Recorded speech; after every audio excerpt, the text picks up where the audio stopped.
Mrs. Calmus was quite a dictator, and she used to come on the set with the most incredible clothes of the brightest colors, really Technicolor colors, and say to the art director, no, this wall is too blue or too green. I must have it a little less this and that. And she'd redesign everything. That's why I don't think she ever came on the set with Michael Powell. I think he would have thrown her out. And also Alfred Junger, the art director, would never agree to his colors being changed. There was something very, very special and unique about the English use of Technicolor, particularly by a man like Cardiff. And that became something else, and that had a lot to do with emotion, I think. It had more to do with painting. Not to say that the American cinematographers didn't use painting. Of course, they were brilliant. But how should I put it? That was a different type of commodity.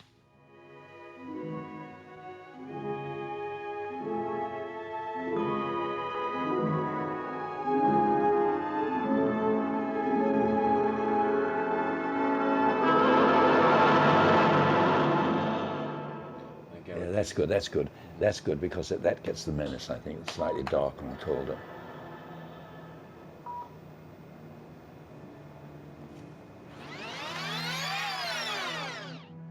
Light is the principal agent, and that should be the same with photography, that the use of light, like a painter, that you use it in a simple form.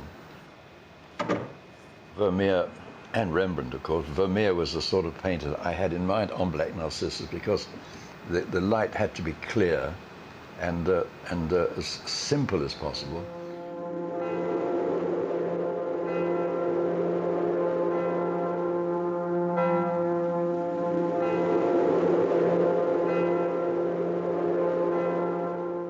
But it's easy to say, do it like Vermeer, but then people forget that the actors move around.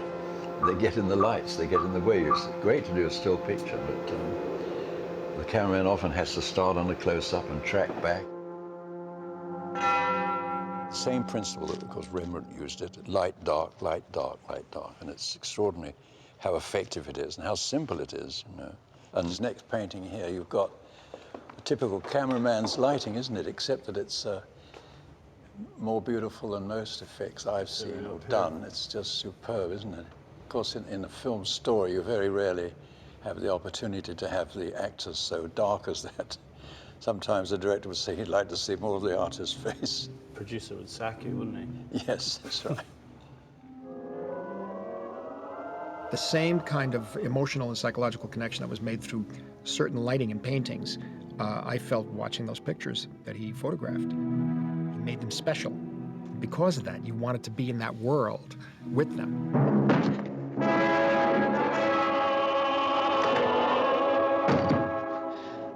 The normal color of the lips in Technicolor at that time was exaggerated because of the white nun's outfit and so on. And so they looked like makeup. Although there was no makeup on the lips, they looked like made-up lips. So I suggested that we put flesh color on the lips, which we agreed, and he did it, and that made a big difference. And it made it all the more dramatic when Catherine, at the end of the picture, put this red lipstick on the lips. It was very clever to put the lipstick on without looking into a mirror, getting it on the lips. But that was very dramatic, I thought.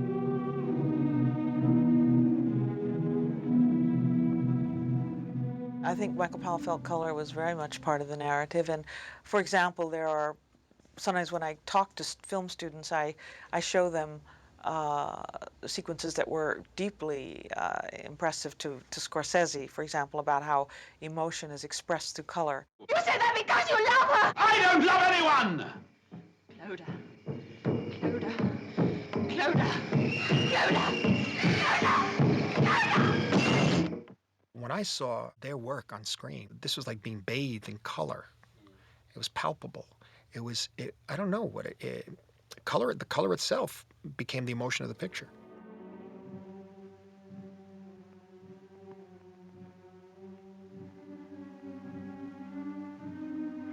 There's a famous picture by Van Gogh in Arles, where he used to go to this cafe where they had a huge billiard table. And he went for the complementary colors with a green table and sort of reddish lights around it. When I did this green, having green filters in the filler light and sort of pinkish colors in the sun effects, it was a thing of anger. I tried to use the same kind of mood in that I mean, any cameraman would get ideas from Van Gogh and moods of light.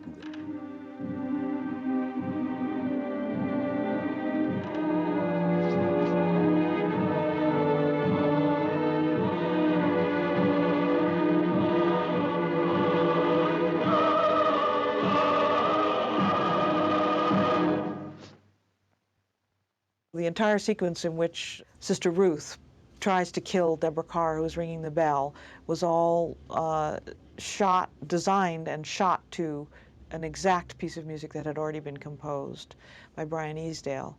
And it's quite amazing when you look at it that way and you realize what Michael and Jack were doing. It's quite a feat. The whole communication of the film, what the film is trying to communicate, is combined through costume, positioning of people in the frame, movement of people within the frame, sometimes movement of the frame itself, light, shadow, color, and cutting, all to music.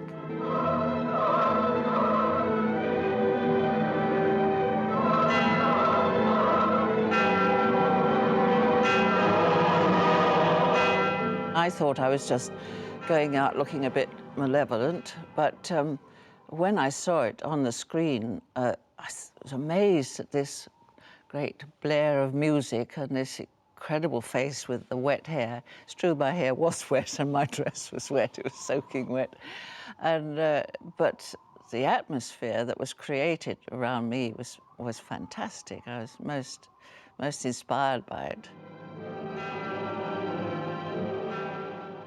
We were so immersed in the subject that we never thought of anything else until we came up with the finished film at the end.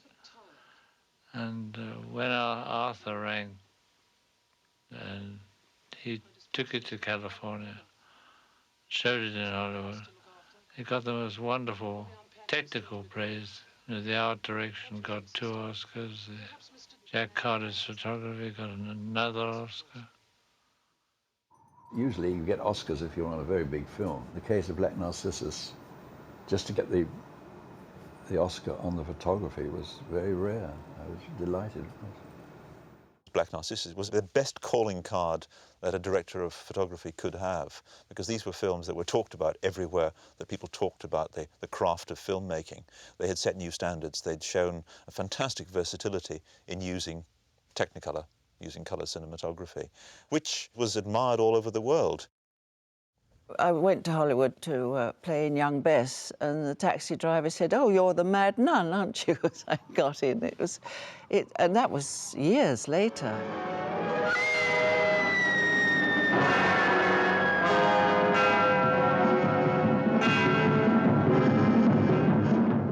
We were shooting a very important scene, which was the explanatory scene for the whole psychological reasons why things went wrong in the Himalayas.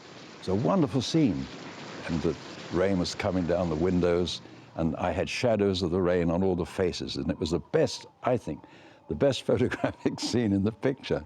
About a week or 2 later, a very rare occasion, we went on a location just near the studio, and the scene was that the nuns are leaving to go to Calcutta as the rains are about to break. Out of picture on the right-hand side were 2 fire engines with the hoses all ready to shoot water up in the air, which would fall into the lake as torrents of rain came down on the lake. That was the shot.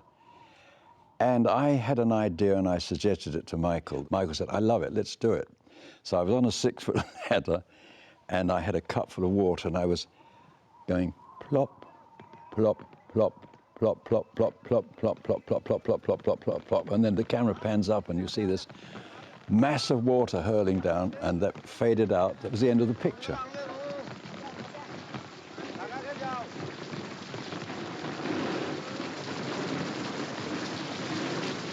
And we saw the rushes the next day, and Michael Powell said, "What a wonderful shot. I love this shot. I'm going to use this shot and cut out the other scene completely, which was my best scene photographically.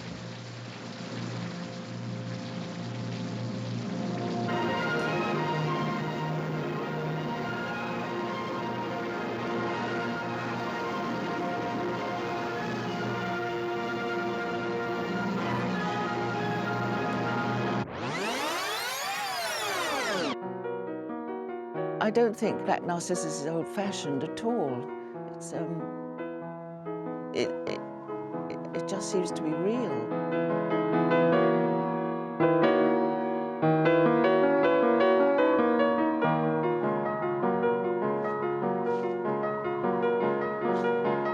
Sister Ruth, how nice to see you. Shall we go? Here's to Black Narcissus 2.